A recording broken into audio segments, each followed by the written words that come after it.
A lot of people keep asking us if we're safe living in Utah as a lesbian couple. Are we safe? Are our lives in danger? We're two lesbians living in Utah. And people seem to think that we are going to get if we live here. And that's exactly what happened to two newlywed couples. Well, to one newlywed couple. This was a highly publicized case, and we've had a lot of people commenting on different videos we've made about moving to Utah and bringing it up and saying that it's an unsafe place for lesbians to live. So we want to dive into this case because it's really important, I think, that we need to talk about it. People are concerned for our safety, and this story is going to be a great input to this. Today we're going to talk about Kylen and Crystal. So they were a lesbian couple who was living in Moab, Utah, and was unalived together in 2021. And Moab is, what, an hour away from where we live? No, multiple hours away. Okay, not that close, I guess. I don't even know. Let's see. Yeah, it's 3 hours away. Okay, 3 hours away. Speaking of lesbians, are you lost and confused? Or do you need more lesbian games? We can help you. Our Patreon has over 1,700 members. And we are teaching you what to do with your ladies in the bedroom. All of our spicier versions of our YouTube videos you can find on Patreon. We got the dirtier versions of our challenge videos, the games, kissing videos, all that is going to be on there, along with a lesbian sex ed tier. And we have 3 different tiers. The top tier is $11.11, and the bottom tier is $6.66. Yep, that lesbian sex ed is the 666 tier. We want that to be available to all of you. This is something that Ash and I really wished we had growing up to avoid embarrassment. And just go over a lot of things that you just aren't clear on. Skip the embarrassment and join our Patreon. Now back to the YouTube video. So I remember when this case first came out, I was enraged. I made a whole post about it on Instagram, and the first consensus that everybody had was that they were killed because they were a lesbian couple. This was a hate crime, right? Of course, that's the first logical explanation that you would jump to for a random lesbian couple to be killed in their, like alone while they're camping in their tent, whatever. You would assume that it has to do with that, especially because that night they'd been like texting their friends or talking to their friends while they were in this tent saying that there was a creepy guy nearby. So that automatically just puts the pieces of the puzzle together for people. Ash and I were talking last night in bed, and for some reason this got brought up, and Ash was telling me how they got unalived because of their sexuality, and I questioned it. I'm like, why do you think that's true? Maybe they got unalived for other reasons. And that's when we Googled it. And it turns out it's not true. Or at least we don't think that it is. At least that's not what the guy that unalived them said. Yeah, yes. And last time I looked into this case, I think it was cold for like 6 or 8 months. I don't think they knew who did it for a while afterwards. And it actually, the reason why we say that we're not so sure that it was like a hate crime over sexuality is because the reason they found out about this is because the man who did it told his gay lover that he had done it. So obviously the man that did it was queer himself. We're going to Peru and you're invited. All you gotta do is be a queer woman and be 18 and over. Do you want to find the love of your life? Or maybe just some lasting queer friendships? Or a fling for the week? Or just hang out with us and have a couple drinks. You can find it in Peru. Yep, we're going to Peru April 28th through May 4th, and we're looking for more queer people. If you are wanting to explore some ancient ruins, the beach, an amazing, beautiful Airbnb villa, then come with us and let's hang out on the beach, drink some beers with the gays. Yeah, all you have to do is sign up on ashandlexa.com and buy your ticket to Peru. Yeah, can't wait to see you there. Can't wait. Bye. Yeah, he was a queer man, and he had a lover that they actually had broken up with. And then after he committed the crime, he went to go see him. I forgot what state, like Idaho or something like that. Iowa, I think. Iowa. And confessed to him about what he had done.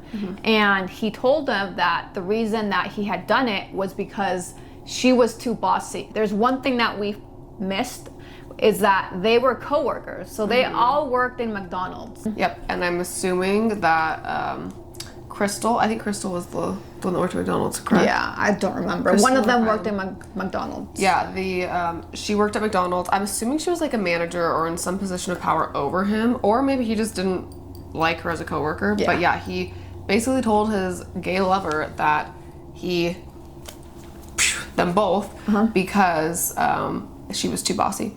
We're assuming that she was too bossy over an extended period of time and it finally wore on him. Yeah, I mean, I imagine it was something that just built up and then he just couldn't stand her to the point where he needed to commit this crime. But it was also investigated that he was not okay in the head. Yeah, I was going to look that up. Yeah, he was writing weird stuff down about his desire to... Do you want me to say it? Want me to read what he said? Or get it for you? Trigger warning because...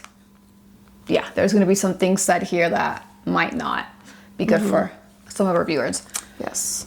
But basically, while Ash finds it, he was already not in a good mental place. So we're going to name the murderer Pink, because his last name is super long. I started calling him Pink. Yeah, and we don't need to give him notoriety for his whole name. But so in the Moab Sun News, they said that they found notes on Pink's phone revealing he had persistent thoughts of graping and unaliving people, and that he had extreme racist views, paranoid thoughts, and anger issues. While nothing on the phone documented specific homophobic views, workers who witnessed incidents at work reported that Pink had made rude comments about his manager's sexuality.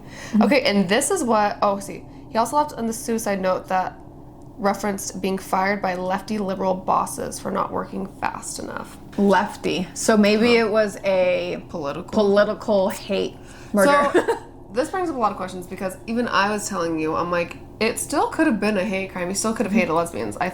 It's kind of like a common trope that a lot of gay men don't like lesbians.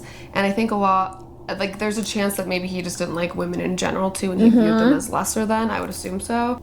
So I still think that could be involved in some way, but obviously this is not like a normal case. Like this is a man who's already thinking about wanting to grape and unalive people. Like he's having persistent thoughts about this. So this isn't just like a normal situation in your everyday like Utah suburb, I would say. Yeah. But it's very unfortunate that I think especially the wife, I think she just was like there and so he just her too, you know? Yeah, very tragic and unfortunate. And to add to the story, after he did his crime, he actually unalived himself, I believe in a hotel room or something, and months later, and left a note.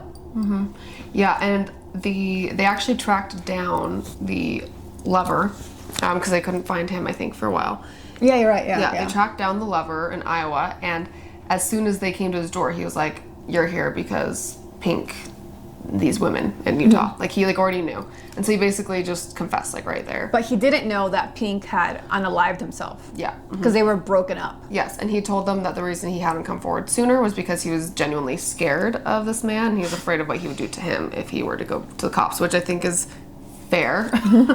Honestly, he sounds like a very troubled man. So. Yeah, so that's the story. Is there anything else that we're No, that's pretty much it. Out? So basically, are we scared to live in Utah as two engaged lesbians? My answer is no. Yeah, I would also say that Moab is a whole totally different place. It's a lot more, not that like hippies would unalive more likely, but like it's just a different, less strict, more flowy, like it's just different than like the rest of Utah. I don't think that's really fair to judge. I also have lived in Utah for like 5 years in the past. But not as an outed lesbian. The last like year I was out as queer. Oh, you're right. Yes, you were doing your dating thing. Yes, I was. I was out as a lesbian for like the last year of it. And I was in Salt Lake. But I've lived everywhere from like Provo up through Salt Lake. And even in Utah County, I don't feel unsafe. People might stare more or look, but Mormons don't tend to be unless they're very, very, very extreme and not really in tune with their religion. They're very peaceful people. They might judge you and they might like look at you and stare at you or tell their kids not to look at you, but they're not, for the most part, they're not going to harm you in any way. So yeah, I haven't felt unsafe or even pried upon or looked at by Mormons. But then again, we haven't gone out that much for me to fairly conclude what it's like to go out as a lesbian couple. But as of now, we're over a week in. I don't feel any of that, and I don't feel unsafe, and I don't feel that I need to worry at all, to be honest. Yeah, I do think that Utah gets an interesting rap.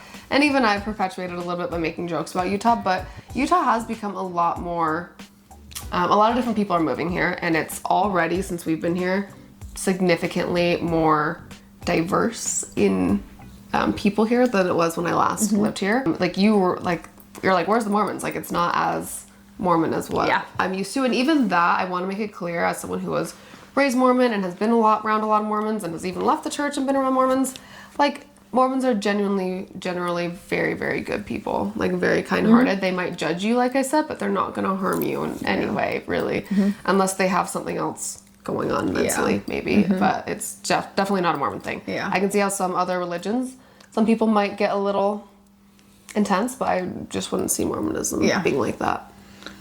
So that's our tea about living in Utah. And to be clear, we're not living in Salt Lake, which is the city, which probably more accepting of our lifestyle. We're actually living like way farther out. I'm talking an hour out from Salt Lake. But regardless, I don't feel unsafe. There's a lot of diversity, as Ash just mentioned. And I guess we can keep you updated if that changes. Hopefully not. And we're going to be doing a video next, actually, with not just talking about the safety aspects, but going into Lex's perspective on moving to Utah, what she thinks so far, what her expectations were, all that, just talking about our experience having freshly moved to Utah. So if you're curious about all that and some of the things we've been up to here, check that video out next. All right, fam, we love you. We love you, and we're very sorry that anybody had to be harmed for their sexuality or not. But yeah, have a wonderful day. Be safe out there. We'll see you later. Bye.